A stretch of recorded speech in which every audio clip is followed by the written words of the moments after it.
Yeah. So all viewers of the Cypher Health News, they are welcome to the special edition being released on World AIDS Day 2022. The inequalities which perpetuate the AIDS pandemic, they are not inevitable. We can tackle them. This World AIDS Day, 1st December, UNAIDS is urging each of us to address the inequalities which are holding back progress in ending AIDS. The Equalize slogan is a call to action, and it is prompt for all of us to work for the proven practical actions needed to address inequalities and help end AIDS. And these include increasing availability, quality, and suitability of the services for HIV treatment, testing, and prevention so that everyone is well served.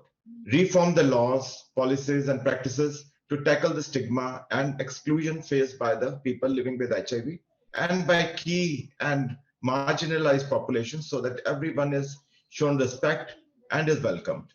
Committees will be able to make use of and adapt the equalized message to highlight the particular inequalities they face and to press for the action needed to address them. 4 decades into the HIV response, inequalities still persist for the most basic services like testing, treatment, and condoms, and even more so for the new technologies.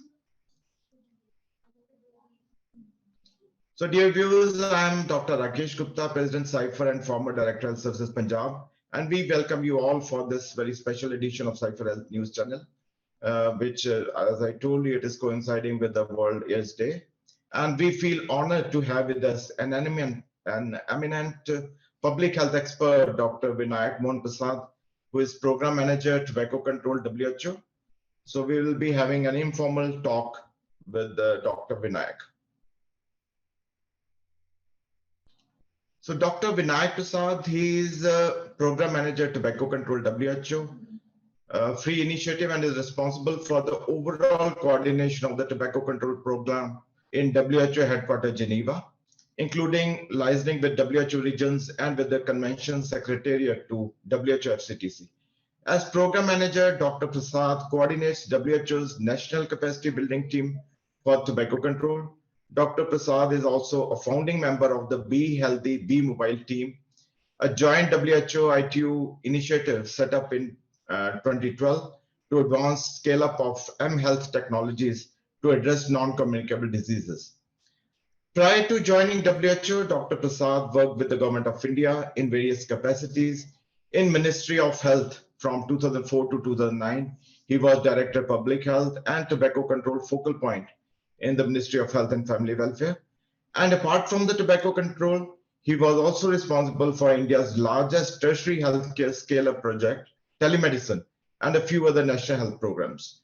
Dr. Prasad holds a master's degree in business administration with a specialization in public service from the University of Birmingham, UK, and has a bachelor's degree in medicine from Maulana Azad Medical College, University of Delhi.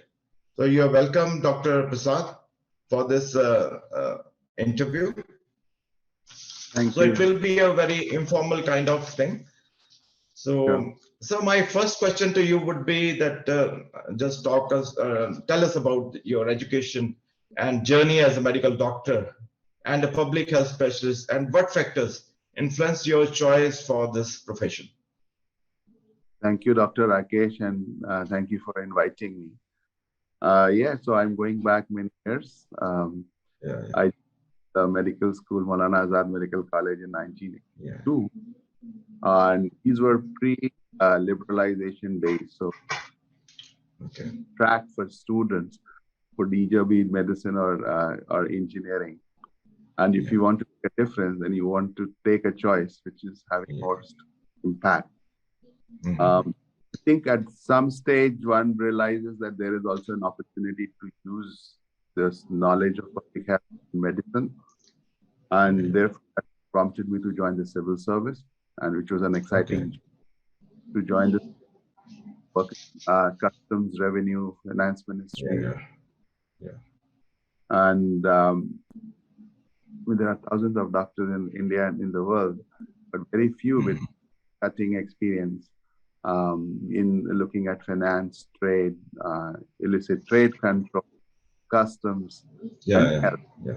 So I think my core message to medical students at this point of time is that there's only one life, and if you want to the impact of health, we really need to get into other domains and other sectors. Yeah. Moving in the right direction. So that's what where I am. Yeah. So that is great that you have a very varied experience in addition to the medical field. So you were in the finance department also, finance and revenue department, and you have used your experience as a, as a civil service officer for controlling the illicit trade all over the world. I mean, you have tried your best. So you are considered as one of the senior most tobacco control enthusiasts at an international level. And what do you think are the immediate tasks at hand for India and in fact for the world to reduce the tobacco burden? Because you may be knowing that Dr. Sonu Goyal will be taking over as chairman of the tobacco control section of the union, and I'll be taking over as the vice chair. So that will be helpful for us to know what are the challenges now we are facing actually. Okay, thank you. I had the tobacco control. So, and then there are thousands of tobacco control champions in the world. So our job is support governments in WHO, and we support all 194 countries. Globally, we are at the moment we are almost 70 countries on advancing tobacco control policies. Just to reduce, as we call it, the Empower package. These are all derived from the Convention Tobacco Control, which is a treaty which India has signed along with the 181 other parties. Now, once we commit, we are really moving in the direction to reduce tobacco use. Now, the Empower package helps achieve these measures at the highest level.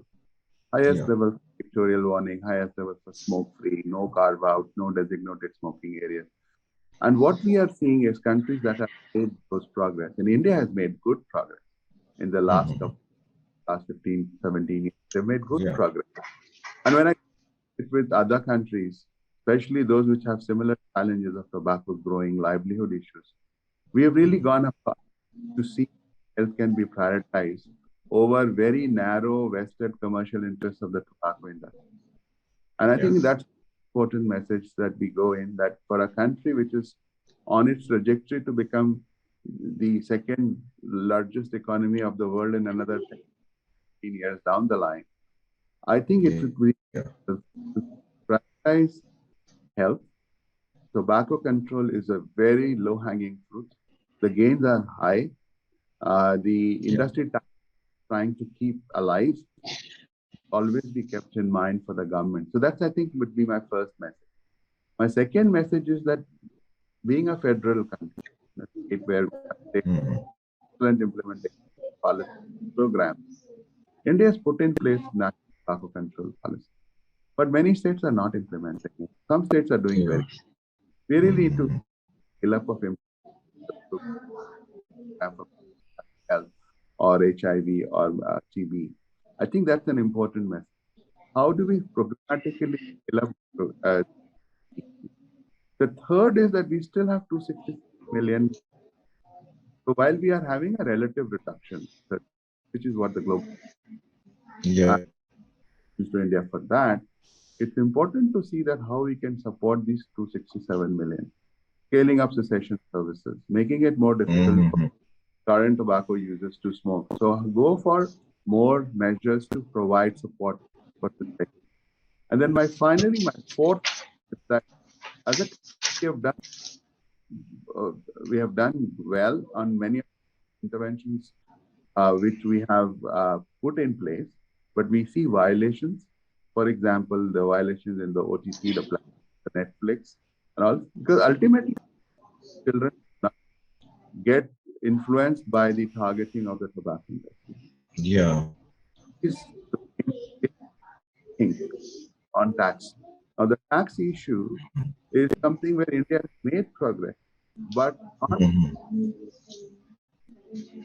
and while we understand GST and all happening. Government of India introduced the central excise on tobacco, and those provisions have not been used as yet. To further raise on and to ensure that these products are not affordable to the next generation, which is where we pride ourselves, right? That we want a country next generation would be healthy. Control is the first way. Yeah. So I think you have very rightly prioritized what needs to be done by India, but in fact for the whole world, that we need to, all the states, they need to act actually. They need to enforce laws. And there is a relative reduction, but not that kind of reduction we actually want. The tobacco cessation is is very important, that people, they don't, first of all, the people don't start, the kids don't start, but if they start, there should be facilities for tobacco cessation. And another thing is that enforcement of laws. We have very good laws, anti-tobacco laws, but they are not enforced. As recently you must have seen about the e-cigarettes. The law is very nice, it is very comprehensive, but we are really worried that it is not being enforced rightly. And then the tobacco tax that has to be increased. And now it is not across the board on BDs and smokeless tobacco. It is not to that extent. And then the tobacco-free generation. So we have to think about the tobacco-free generation also. Sir, and please let us know about your role in managing the newer products at an international level. I'm talking about the electronic cigarettes especially. So WHO is the global agency to monitor progress in tobacco control. And as part of that, we have also monitored the use of these new and emerging products. Now, these are, one is the tobacco products, like heated tobacco. The other are delivery devices, formerly or in local parlance, vaping devices. And then we have more new categories coming in terms of nicotine pouches and some of the other forms of nicotine. So we've been monitoring progress, and the WHO report on the tobacco epidemic, which we release every 2 years, identified the topic. So last year, we released the GDPR, which focused on new and emerging, which showed where countries are. So there are 32 countries, including India, which have banned these products. And the countries that have banned these products are a mix of developed countries, developing countries, LDC countries. So it's not that only developed countries or developing countries are doing it, it's a mix of countries. There are about 79 regulating it in some form, regulating flavors, regulating access to children. But then there are another 85 countries that are not doing anything. So all these countries need to, I mean, WHO's first principle is, if you've not banned, please regulate. Now comes the question of enforcement of a ban. Now, Government of India has gone ahead and made a policy and it's a legislation to ban these products. The point, it comes down to the same issue, whether it's enforcement of the bans in advertising, whether it's enforcement of bans in smoke-free, or whether it's enforcement of bans in sale. It's the same issue. You don't need to treat it. And we need to take a comprehensive approach to enforcement across states, across districts. So the need of the hour is better capacity and monitoring at level, at state level, through proper monitoring. So we really need to work through the scale up of NCDs implementation and enforcement. And that should cover all aspects of tobacco control, including which is a nicotine product, but it should be always subsumed within the tobacco control program. There is no treating it separately. So that is where I would promote that at the district level, especially given that we are speaking to young professionals, as they get into the health system and health services, they really need to look at the key drivers which are having an impact on our health, which are the NCDs, non-communicable diseases, for which tobacco is a key risk factor. Tobacco and product. So enforcement and compliance will be really the way to go, and the health professionals are important for it. You're right, sir, and you'll be pleased to know that, in fact, Director is Revenue Intelligence. They are doing a commendable job, especially in Gujarat. So recently, they confiscated about 68 crore worth of electronic cigarettes. They would have gone to the market at the points of sale or maybe for e-commerce sites. Say. So some people they are doing commendable job, but not all the states. So recently we held some consultation, national level consultation on enforcement of the PICA 2019. So hopefully, so all states will come on board and all the multi-stakeholders, actually all the stakeholder departments will also take course and enforce the law. And so what are your contributions as a senior advisor, Be Healthy, Be Mobile, that initiative of WHO? Thank you. We set that program in 2012, and India was also a part of that program. So we were the governments to launch it in 2015, the mobile cessation program. Now, that needs more scale up. I mean, the initial effort by the government and Honorable Prime Minister tweeted and sent out emails and messaging from the PMO led to nearly 2 million people registered for the program in the first lot. But then that program was the digital programs globally, since the time we have launched the mobile system in India and a couple of other countries, requires looking at the possibility of digital and innovative approaches to reach the targeted consumer. It can be tobacco, it can be on diabetes, it can be on hypertension management. There are different tools.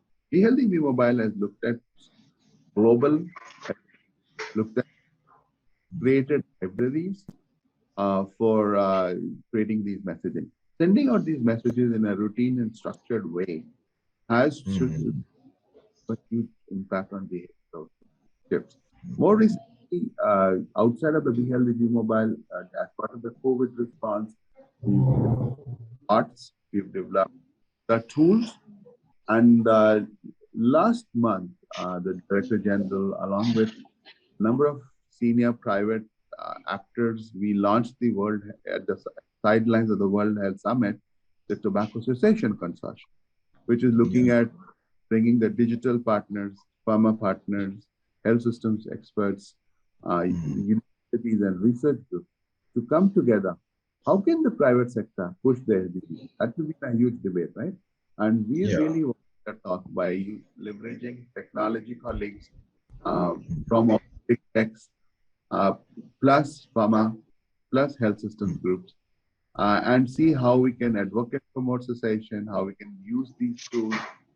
I think that would be the key, a human-centered design approach which empowers the individuals and it's done the digital. So we really need now to use the digital tools and solutions which we can make available to each one of us in India.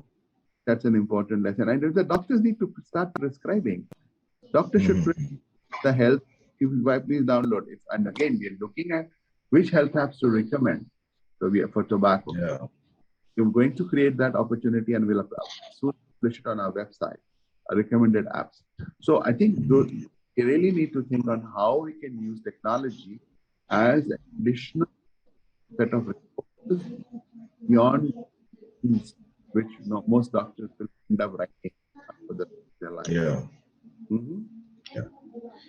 And so luckily for us that this penetration, mobile penetration, especially the smartphones, now most of the people, they have smartphones, and this can be utilized for managing non-communicable diseases, all kinds of non-communicable diseases and their risk factors.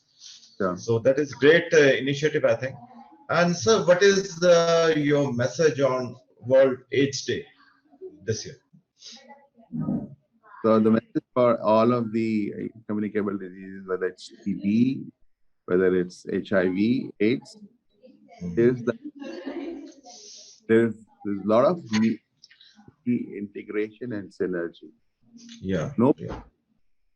Someone and from, let's say, HIV, and then letting him or her suffer from an NCD and serious factor tobacco or alcohol. So more, a lot of evidence that we are doing well in improving span for HIV, and there are more people living with it, but then they are suffering from NCDs and dying prematurely. So we really need to see how HIV programs or TB programs would be able to scale up, work on reducing and preventing non-communicable through working with these factors. That would be my message to unwork. Yeah, thanks a lot, sir. I think your message is very apt that the programs cannot be vertical. I mean, there should be integration between all the programs so that they are implemented in a better way. So thanks a lot, Dr. Vinayak, for being with us. And hopefully, so we'll be meeting soon again, maybe physically. And thanks a lot. Thank you. Hello and welcome to Docplex's Health Minute. WHO has convened over 300 scientists to consider the evidence on over 25 virus families and bacteria, as well as disease X, to indicate an unknown pathogen that could cause a serious international epidemic. The experts will recommend a list of priority pathogens that need further research and investment. The UAE Ministry of Health has announced a fixed price for blood units and their components for private health establishments. The aim of this new decree is to monitor prices, stop illegal practices by private hospitals, and protect patients' rights.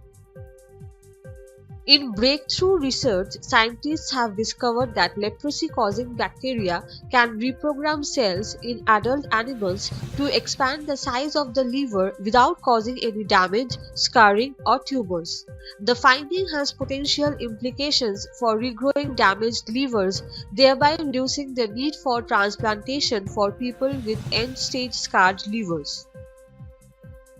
Scientists from the University of Chicago have developed a novel method for creating synthetic molecules that can target the previously untargetable transcription factors.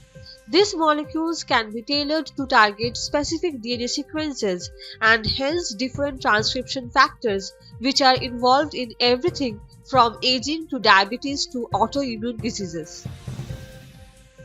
The Delhi High Court has upheld the NMC-issued regulation of limiting the number of attempts to 4 to pass the first-year exam of the MBBS course.